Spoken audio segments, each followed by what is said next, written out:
Bonjour ou bonsoir, chers auditeurs et spectateurs, bienvenue à tous sur ma chaîne Vénérable Apprenti. En fin d'après-midi, je devais retrouver Veritas Globalis sur sa chaîne. Alors pour ceux qui ne le connaissaient pas, c'est un Belge qui défend l'identité, qui est chrétien, qui s'intéresse à l'histoire européenne et, entre autres, qui avait présenté un de mes ouvrages. À partir de là, on était entré en correspondance, notamment pour faire des interviews et, pourquoi pas, proposer des analyses et des prospectives. Donc vous pouvez retrouver, il me semble, 7 ou 8 interviews entre moi et Veritas Globalis, où on a des échanges sur la bioéthique, sur la société européenne, sur les religions, sur l'islam, les antichrists et bien d'autres choses. C'est vraiment vaste et il y en a pour tout le monde. Et ce dimanche, on devait avoir également en intervenant Documents rares et inédits, beaucoup plus connu, notamment par son ancienne chaîne, où c'est une personne qui vous propose des lectures, des analyses, qui s'intéresse également à l'intelligence artificielle et à un talent artistique.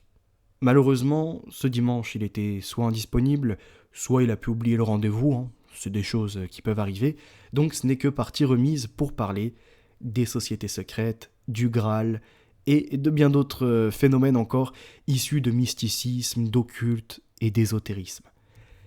Et j'en suis pas resté là, c'est-à-dire qu'avec Veritas, on a fait un off, on en a profité pour échanger sur nos chaînes, nos stats, ce qu'il en est de la suite pour les créations, les petits conseils qu'on peut s'apporter, et bien évidemment, on est revenu sur les questions qui devaient avoir lieu, entre autres sur le Graal. Et ce qui est incroyable, c'est que je disais à Veritas Globalis que on retrouve des points de correspondance avec ce qui aujourd'hui est mis pour le Christ et ce que l'on a finalement de la cérémonie. Ceci est son sang et ceci est sa chair. Et finalement, ça préexiste déjà au rite chrétien. Et ça va même plus loin que ça encore. Puisque le Christ, quand il va intervenir au temple de Salomon, on voit qu'il y a un récipient, un bain, où il paraît qu'il y a des miracles. Et étrangement, on retrouve ce même symbole au premier temple de Salomon. Donc je vais vous en parler aujourd'hui en à peu près 10-15 minutes. Je vais essayer d'y mettre une forme et tenter également de modifier un peu, voyez-vous, ma façon de présenter les choses pour pas avoir une voix que monotone. Donc n'hésitez pas à soutenir le travail, à m'en faire des retours, à me dire ce que vous pensez du rythme, des mots employés, des présentations, bref, soyez complet, n'hésitez pas, moi ça me permet de travailler sur ce que je vous propose. Première image, le Graal. Astérix, le secret de la potion magique. On sait tous l'histoire d'Obélix, qui est issu, pareil, de la Gaule, pour combattre les Romains, les Romains, et il était tombé tout jeune dans ce chaudron qui l'a rendu super puissant, alors que Astérix, lui, n'a pas encore cette puissance, il a toujours besoin de celui qui concocte dans ce chaudron les miracles de sa potion. Eh bien, on retrouve cette forme bien avant le Christ, comme je vous disais, avec le Graal et entre autres le récipient que vous avez à l'image, où on a deux hypothèses qui divergent, qu'il présente soit comme l'œuvre de Celtes de Gaulle, soit comme une fabrication Thrace. Or, chaque hypothèse est étayée par des preuves, puisque le chaudron présente des caractéristiques techniques et stylistiques, à la fois celtes et thraces. Une telle ambivalence pourrait s'expliquer de la façon suivante. On nous dit que le chaudron aurait été fabriqué en Thrace puisque le relief des silhouettes repose sur une technique typique des orfèvres de cette région. Mais c'est aussi une époque où Thraces et Celtes étaient des peuples voisins, ce qui justifierait donc la présence d'éléments celtes comme les casques ou encore les trompettes de guerre Carnyx. Et on nous dit au niveau de la datation, c'est situé entre 150 avant Jésus-Christ et le début de notre ère. La fabrication du chaudron laisse supposer qu'il fut l'œuvre d'artisans de la tribu thrace, des tribales, mais qu'il était destiné à leurs voisins, le peuple celte des Scordisques.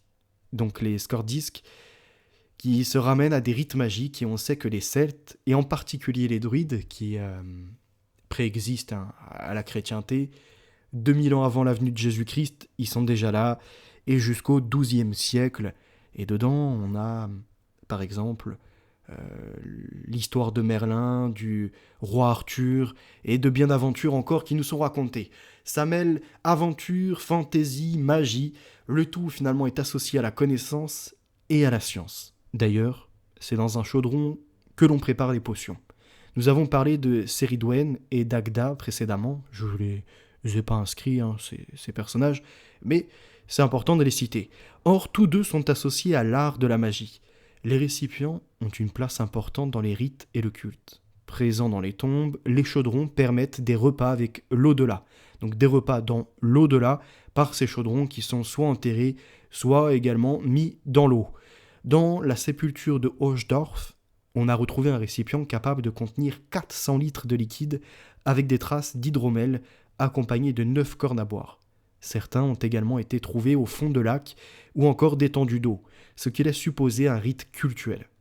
Il faut dire que l'eau et la magie sont très associés chez les Celtes, tout autant que chez les chrétiens, puisque quand il y a de l'exorcisme, c'est la parole, c'est l'eau et c'est la gestuelle. Et c'est incroyable, parce que l'eau de cette bénédiction, de cette invocation, sort d'un récipient. Et par les paroles est censé exorciser la personne. Le baptême, pareil, vous voyez, c'est un récipient, de l'eau et des paroles qui sont portées. Et à partir de là, on en fait un initié, toujours un ordre trinitaire. Et pareil, l'humain, quelque part, il est à la fois constitué d'eau, on nous dit, je crois, 60-70%, même plus. Il est parole et il est support, le corps. C'est tout ça, ça a un sens. On ne va pas forcément avoir toutes les données aujourd'hui, mais je travaille sur cela. On nous dit vers une christianisation après du chaudron de Dagda, qui devient le Graal. Lorsque Chrétien de Troyes introduit le Graal dans la légende arthurienne, Perceval ou le comte de Graal, il est mention d'un récipient, un plat, un vase, une coupe, dont le contenu se renouvelle sans cesse. Ce n'est qu'avec Robert de Boron qu'il devient la coupe ayant recueilli le sang du Christ. Un texte anonyme, daté de 1220 apparemment, fait de ce calice une coupe qui donne une jeunesse éternelle et une résurrection à celui qui y boit dedans. On retrouve dans l'évolution de la fonction du Graal les principales dimensions du chaudron celte, un objet magique qui apporte l'abondance et la résurrection.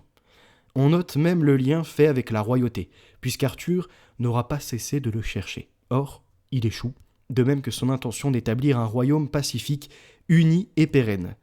Le Graal, c'est après une quête. Il faut le trouver. Le Moyen-Âge a nommé Graal l'objet précieux dont le mystère et la recherche orientent l'aventure des chevaliers de la table ronde. Et les chevaliers de cette table ronde sont en réalité issus de l'ordre des Templiers. Le mot attesté au XIe siècle, sous la forme latine gradalis, existe également en provençal, grasal, et se confond souvent avec le terme qui désigne la corbeille ou lève la patte cratis, la coupe cratère et même la pierre philosophale. Au début de la tradition littéraire, dans les romans de Chrétien de Troyes, le Graal est un objet orné de pierres précieuses qu'une jeune fille porte dans un cortège où figurent également des chandeliers ainsi qu'une lance qui saigne et un tailloir. Ça pourrait nous renvoyer aux écrits de l'Apocalypse, puisque la Révélation nous dit « Une coupe remplie du sang d'innocents des saints et remplie d'abominations. » Et celle-ci est, entre autres, de pierres précieuses, ornée de pierres précieuses. Mais il faut savoir qu'il y a des légendes qui apparaissent et un juif ou bien un homme de Ponce Pilate, on ne sait pas trop, aurait dérobé le saint calice au cénacle, puis l'aurait remis à Pilate, et apparemment ça aurait été déporté de Jérusalem jusqu'en Occident, et en l'occurrence Rome, et pourquoi pas ailleurs. Certaines légendes ajoutent même que Pilate y aurait puisé l'eau avec laquelle il s'est lavé les mains. Uns juis les vessal trouva, donc après c'est du latin, de Robert de Boron. Vous avez une représentation à l'écran, Joseph d'Armatie, qui recueille le sang du Christ dans ce récipient qu'il nomme donc le Saint Calice. En fait, c'est Robert de Boron, donc au début du XIIIe siècle, qui met le Graal, qui devient donc la coupe qui a servi à l'Eucharistie, et celle-ci aurait recueilli le sang du Christ sur la croix.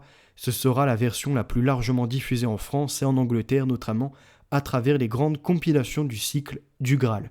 Mais comme on voit, c'est des choses qui préexistaient avant. On a des représentations, des chevaliers réunis avec le Graal qui est à leur table. Eh bien, les Templiers, qui apparemment auraient trouvé déjà détiendrait des richesses monumentales et serait sur la quête du Graal, il paraît que certains l'auraient trouvé. Et on a, après toute une théorie qui est mise sur cela, on a un documentaire sur YouTube qui s'appelle Templier, le trésor perdu, documentaire histoire, qui est excellent. Et à 20 minutes 54, il nous montre que dans une ville en France, je crois que c'est Rennes quelque chose, est-ce que j'ai le nom? Alors attendez. Mince, je crois que j'ai plus le nom, mais enfin, c'est une église dans le sud de la France, d'accord, en correspondance avec l'Espagne, puisqu'il nous est dit que à un certain moment, les trésors qui étaient dans le temple de Salomon ont été récupérés par les Romains, et ceux-ci se sont retrouvés après entre les mains des Wisigoths. Et de là, des Wisigoths, il y aurait eu une perte de traces de ces objets, des choses du temple de Salomon qui étaient consacrées à Dieu, et entre autres, un Graal. Comment dirais-je, la coupe qui permettrait eh bien, à l'infini d'obtenir puissance, gloire et surtout une jeunesse éternelle, donc de vivre pour l'éternité.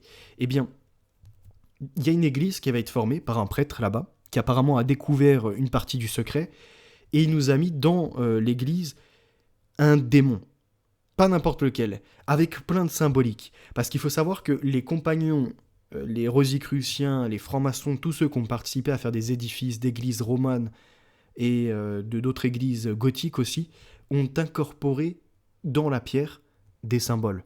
Alors certains ont dit « Ah, c'est des sataniques, je sais pas quoi ». Il y a peut-être plus que ça comme message encore derrière. Et puis après, il y a les autres qui disent « Oui, mais c'est que sur le parvis, ça ne rentre pas dans l'église ». C'est plus compliqué. Donc la seule église en France, et peut-être même au monde, qui a un diable dans son église, c'est donc au sud de la France, et c'est pas n'importe quelle personne qui est représentée, c'est Asmodée, qui vient de l'altération du nom d'un démon du zoroastrisme, donc zoroastrien, en langue persane avestique, Eishma Daeva, littéralement démon de la colère. Le Talmud mentionne Asmodée sous le nom hébreu Ashmedai. Ainsi, une étymologie alternative l'associerait à la racine shamad, qui signifiait exterminer, de sorte que son nom évoquerait l'exterminateur. Dans la Bible, selon le Septante grec, et plus précisément dans le livre de Tobie, il apparaît sous la forme Asmodaios, traduit en latin Asmodeus, il signifie souffle ardent de Dieu. Alors on a des hypothèses qui arrivent. Est-ce que cette église qui a découvert le secret des Templiers serait pas une église à l'envers, inversée? Une église où finalement s'affichait la langue des oiseaux avec deux guets blancs disposés de part et d'autre des piliers du portail tels Jacquin et Boaz, comme un temple maçonnique. Ce qui fit dire à certains que la présence de ce diable était pour signaler l'intérieur du lieu comme la synagogue de Satan, lieu où se mélangeaient les ennemis de l'Église, hérétiques, juifs et francs-maçons. Ce qui ramènerait à ma déduction que les Templiers étaient peut-être les vassaux du judaïsme. Et voilà pourquoi on retrouve des Templiers jusqu'à la quête du Graal et bien d'autres après avec ces symboles de la lune et du soleil, l'idée de diminuer Jésus-Christ non plus en fils de Dieu, mais en messager. Comme ça, il ne contrevient pas à la loi que les nouveaux juifs talmudistes veulent laisser entendre, qu'il y a un El Messia qui arrive, un Messie, puisque Jésus ne serait qu'un prophète. Et que attendre un Messie d'un autre ordre divin, si je puis dire. Après, il y a bien des choses qui sont soulevées, notamment on nous dit cela a été accentué par le fait que le diable semblait occupé à jouer une partie d'échecs avec Saint Jean-Baptiste en face, sur un pavé mosaïque bien accentué dès le seuil franchi. C'était en fait trop gros pour un curé de mettre cela dans une église sans que la première question qui vienne à l'esprit soit « Pourquoi toute cette décoration si particulière ?» Et si c'était voulu?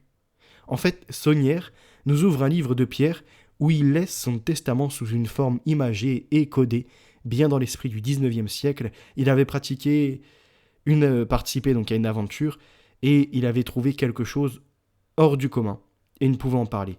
Il le fit découvrir à ceux qui savaient lire ces symboles, non pas en profane, mais en initié.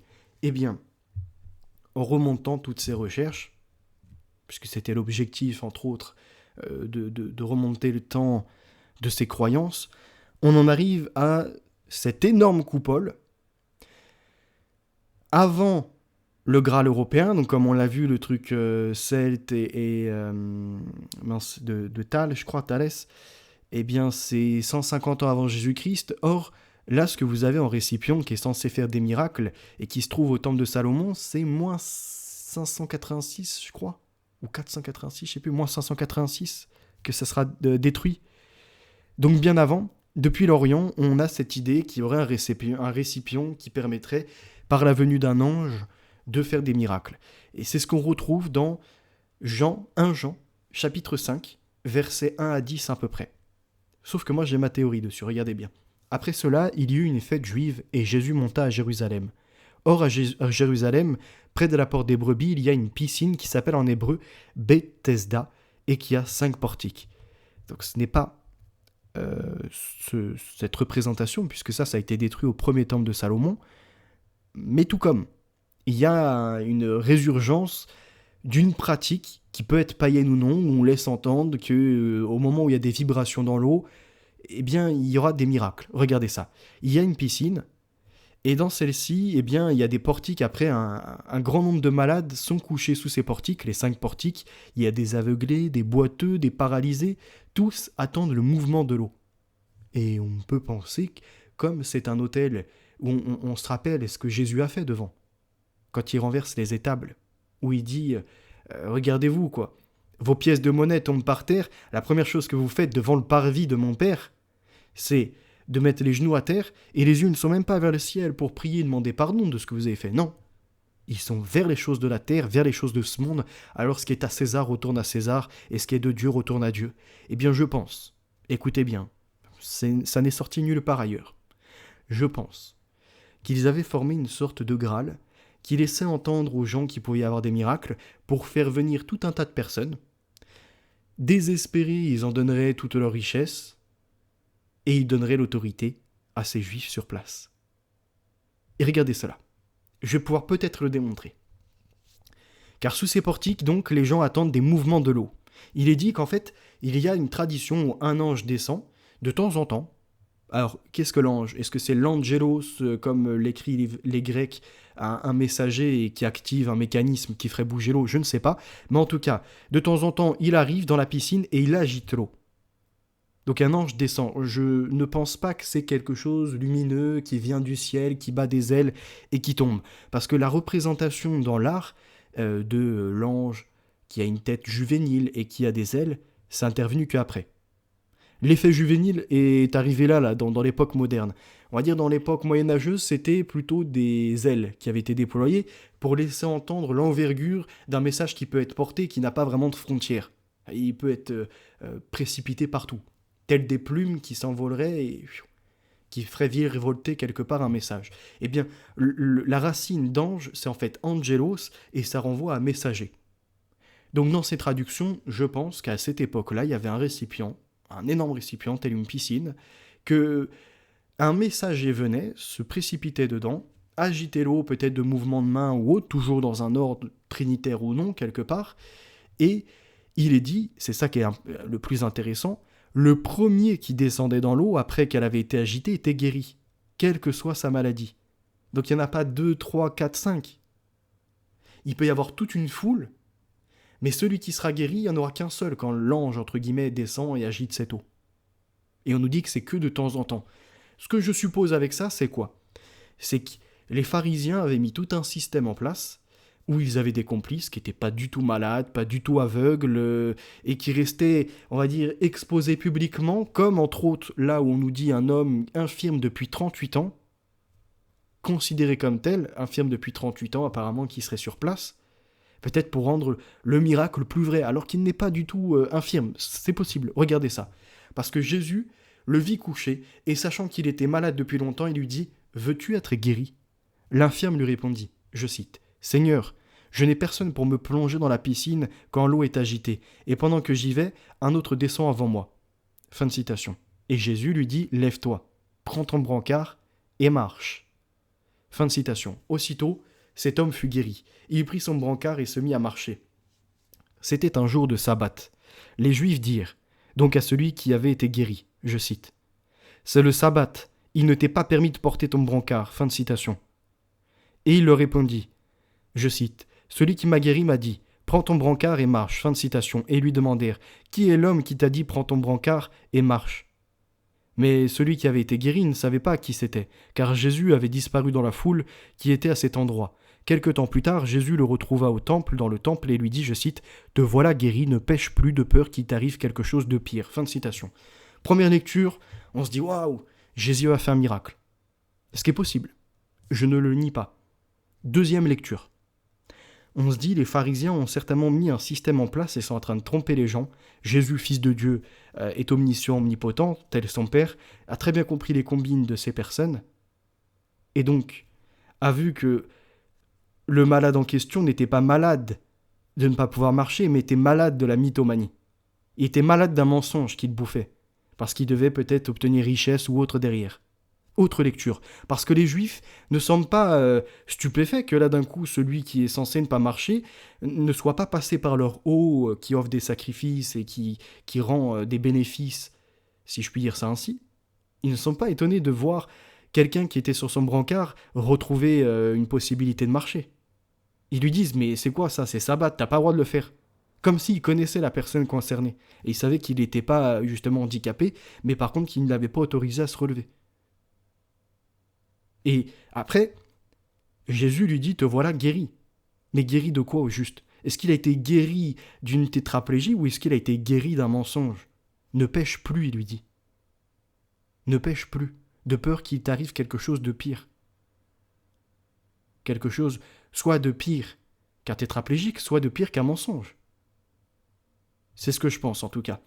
Dites-moi votre lecture, ça sera tout pour aujourd'hui. Vous pouvez me retrouver sur Odyssée, Vérité à venir. Vous marquez Phénotix, Évolution, comme vous le voyez à l'écran, pour me retrouver, me suivre au cas où je sois censuré sur YouTube ou autre.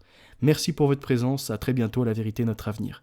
En chrétien, notre victoire est assurée, et il ne s'agit pas de croire pour croire, il faut éprouver de l'esprit. Alléluia.